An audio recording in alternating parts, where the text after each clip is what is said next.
کہ جب ایسے عظیم مولا کے ہم بندے ہیں نا تو پھر چھوٹے چھوٹے معاملات میں گھبرایا نہ کریں. ہاں ہمارے لیے بعض اوقات معاملہ بڑا ہوتا ہے، میرے رب کے لیے کچھ بھی نہیں ہے. ہاں کیوں کر نہ میرے کام بنے غیب سے حسن، کیوں کر نہ میرے کام بنے غیب سے حسن، بندہ بھی ہوں تو کیسے بڑے کارساز کا. اس عظیم مولا کا بندہ ہو کر پھر ہم گھبراتے ہیں، پھر ہم ٹینشن میں آ جاتے ہیں، پھر ہم دنیا والوں کے چکر لگاتے ہیں. زندگی کا ایک اصول بنا لیں، اپنے کام سپرد کریں اپنے رب کے. پرابلم میں آ گئے کہ اللہ مالک ہے، وہ اللہ ہے ہی، جب مالک ہی وہی ہے، کریم بھی وہی ہے، خالق وہی ہے، اس پوری کائنات کو چلا رہا ہے، تو میرے پرابلمز اس کے لیے کچھ بھی نہیں ہے. بس پرابلم یہ کہ میرا اس سے کنیکشن لوز ہو جاتا ہے، میرا رابطہ کم ہو جاتا ہے، میرا بھروسہ ہل جاتا ہے، یقین شیک ہو جاتا ہے.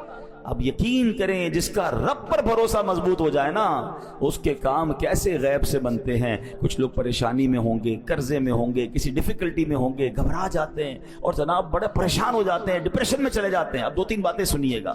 جو اللہ پر بھروسہ رکھتے ہیں نا، اللہ سے مدد مانگتے ہیں، دیکھو ان کے کام کیسے بنتے ہیں. خادم رسول حضرت انس بن مالک رضی اللہ عنہ فرماتے ہیں، نبی پاک علیہ الصلوۃ والسلام نے فرمایا ایک صحابی بہت متقی اور پرہیزگار تھے، تجارت کیا کرتے تھے، ایک ملک سے دوسرے ملک مال لے جاتے تھے، دوسرے ملک سے مال لے کر آتے تھے. دوران تجارت سفر پر روانہ ہوئے تو ایک جنگل سے جانا گزر ہوا، تو ایک شخص آیا، اس نے جنگی لباس پہنا ہوا تھا، ہاتھ میں تلوار تھی، اور آپ کا سارا سامان لے لیا تجارت کا اور کہا قتل ہونے کے لیے تیار ہو جاؤ. یہ سن کر صحابی نے کہا کہ مال تم نے لے لیا ہے، سارا مال لے لو، مجھے قتل کیوں کر رہے ہو، مجھے جانے دو. تو کہا میں تمہیں مال بھی تمہارا لوں گا اور تمہیں قتل بھی کر دوں گا. وہ جو شخص تھا، ڈاکو جو تھا، وہ بڑا ظالم تھا.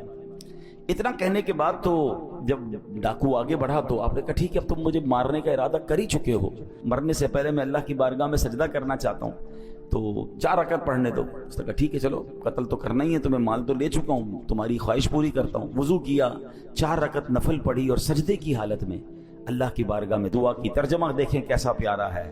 اے ودود، اے عرش مجید کے مالک، اے وہ کہ ہمیشہ جو چاہے کرنے والا ہے، تیری عزت جس کی کوئی انتہا نہیں، میں تجھے تیری اسی عزت کا واسطہ دیتا ہوں.